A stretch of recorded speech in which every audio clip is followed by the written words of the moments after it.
हरे कृष्णा। तो हमारे भागवत प्रवाह में आपका स्वागत है और क्रम श्रृंखला चल रही है श्रीमद् भागवत, बड़ा ही गहन विषय। और इसमें आज हम प्रवेश कर रहे हैं अपने प्रथम स्कंद के 8वें अध्याय में।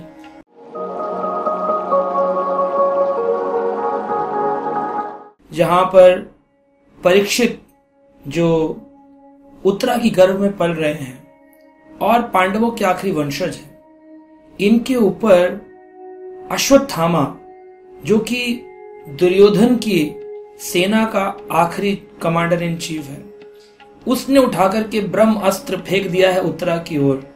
और उत्तरा भाग रही है, वो चाहता है कि इनका वंश ही नष्ट हो जाए। और ये जो उत्तरा की गर्भ में है परीक्षित, इनकी रक्षा हेतु उत्तरा कहती हैं, पाहि पाहि महायोगिन देव देव जगत्पते, नान्यम त्वद्भयं पश्ये यत्र मृत्युम परस्परम। पाहि पाहि महायोगिन, उनके पांडव भी थे, परंतु पांडवों की ओर न जाते हुए उन्होंने भगवान श्री कृष्ण की ओर जाना सही समझा। वो जानती हैं राखे कृष्ण मारे के और मारे कृष्ण राखे के। अगर कृष्ण रक्षक हो तो कोई संसार की शक्ति नहीं मार सकती है, और कृष्ण मारना चाहे तो कोई संसार की शक्ति बचा नहीं सकती है। पाहि पाहि महायोगिन देव देव जगतपते, हे देवताओं के जगत के पति, जगत का पालन करने वाले, मेरा भी पालन करें। देखिए क्या शब्द चुनाव किया प्रार्थना में, देव देव जगतपते। पति शब्द का अर्थ है पालन करने वाला, पालन करता है इति पति। जो जगत का पालन करता है उसे कहते हैं जगतपति। देवताओं के देवता जगतपति, मेरी रक्षा करिए, मेरे बच्चे की रक्षा करिए। तुरंत भगवान ने गर्भ में प्रवेश किया। अंगूठे के बराबर के बनकर के भगवान ने गदाभृतः, अपने हाथ में गदा लेकर के चक्र के समान चलाना शुरू किया और उस परीक्षित को पुनः प्राण जीवन दान प्रदान किया। कई आचार्यों का मत है नया शरीर प्रदान किया। वो शरीर तो ब्रह्मास्त्र से जल गया, परंतु नया शरीर प्रदान किया। तो हम यहाँ देख सकते हैं कि भगवान कृष्ण ही रक्षक हैं। और ऐसे भगवान कृष्ण जब अंत में युद्ध जीतने के बाद, महाभारत के युद्ध के बाद, भगवान ने सोचा कि अब समय आ गया है कि मैं अपनी उस द्वारकापुरी में पुनः प्रस्थान करूं। द्वारकावासी मेरे इंतजार कर रहे हैं। तो उन्होंने सभी पांडव वंशियों को खड़ा करके उस इंद्रप्रस्थ के अंदर खड़ा करके और पूछा, बताओ सब क्या क्या चाहते हो? अर्जुन तुम क्या चाहते हो? सुभद्रा तुम क्या चाहती हो मेरी बहन? सबसे उन्होंने प्रश्न किया। कुंती महारानी की बात आई, बुआ की बात आई, कहा बुआ कुंती आप मुझसे क्या चाहती हैं? कुंती कहती हैं आप बड़े ड्रामेबाज हो। कहती हैं न लक्ष्य से मूढ़ाम दृशः नटो नाट्यम धरो यथा। जैसे एक नाटककार कलाकार स्टेज पर नए नए रूप धारण करके नया नया नाटक दिखाता है ना, कृष्ण आप बिल्कुल वैसे ही हो। कभी इतने सारे रूप रख लेते हो। हाँ, मुझे याद है जब यशोदा जी ने आपको उखल से बांधा था, मैं उस समय वृंदावन में थी। उस समय आप यशोदा मैया की छड़ी से डर रहे थे, और आज महाभारत का इतना बड़ा 18 अक्षौणी सेनाओं का युद्ध विजय करा रहे हो, और अब इंद्रप्रस्थ छोड़ करके जा रहे हो। आप तो बड़े नाटककार हो। आप जाते कहां हो?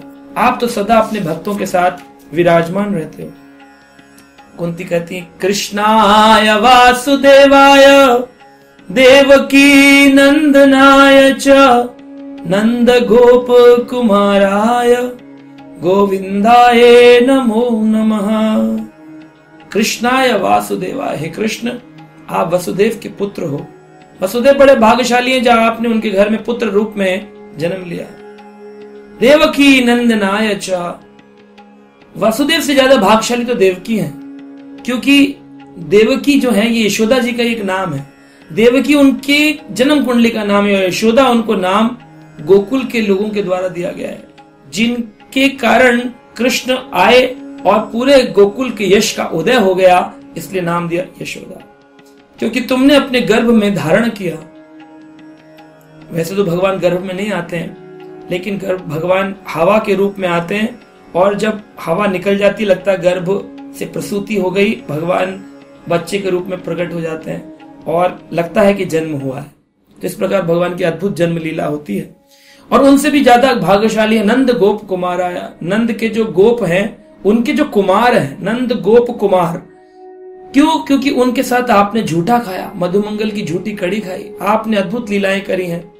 गोविंदाय नमो नमः। और उनसे भी ज्यादा भाग्यशाली हैं वो गोपियां जिनकी आप रास लीला करते हो, जिनकी रक्षा करते हो, जिनके साथ आप रास नृत्य लीलाएं करते हो। और फिर कुंती कहती है नमः पंकज नाभाय, नमः पंकज मालिने, नमः पंकज नेत्राय, नमस्ते पंकजांग्रे, नमः पंकज नाभाय।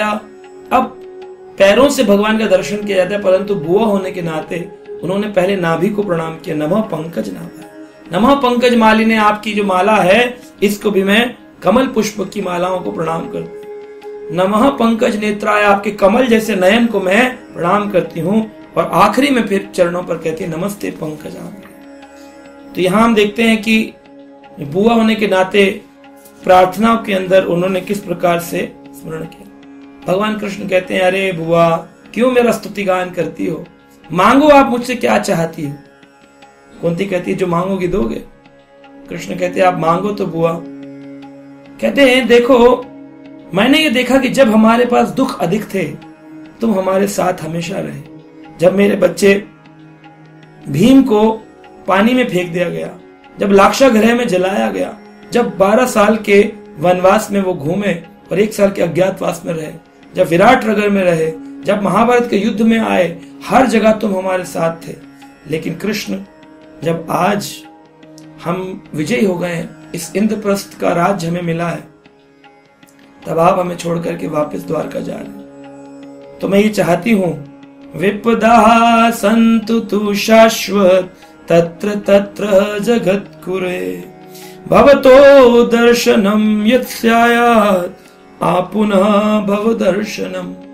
मुझे तो आप शाश्वत दुख प्रदान कर दीजिए, क्योंकि दुख के कारण हमें आप मिल गए थे, अब दुख चले गए, सुख आए हैं तो आप भी जा रहे हो। दुख के माथे सिल पड़े जो हरि हृदय से जाए, बलिहारी दुख आपनो जो पल पल नाम जपाए। मुझे तो आपका नाम जपने का मौका मिल रहा है, जब दुख आते हैं तो मुझे तो कृष्ण आप शाश्वत दुख प्रदान करते। पहली ऐसी स्त्री है, भागवत स्त्री है, जिनका भागवत में नाम आता है। वरना लोग कहते हैं स्त्री के पास इतना ज्ञान लेने की समझ नहीं होती है, लेकिन नहीं, कुंती महारानी इस बात को काट देती है। देखो भगवान के साथ क्या संबंध, क्या भक्ति का संबंध है। भागवत जैसे ग्रंथ में कुंती महारानी की प्रथम स्तुति आती है।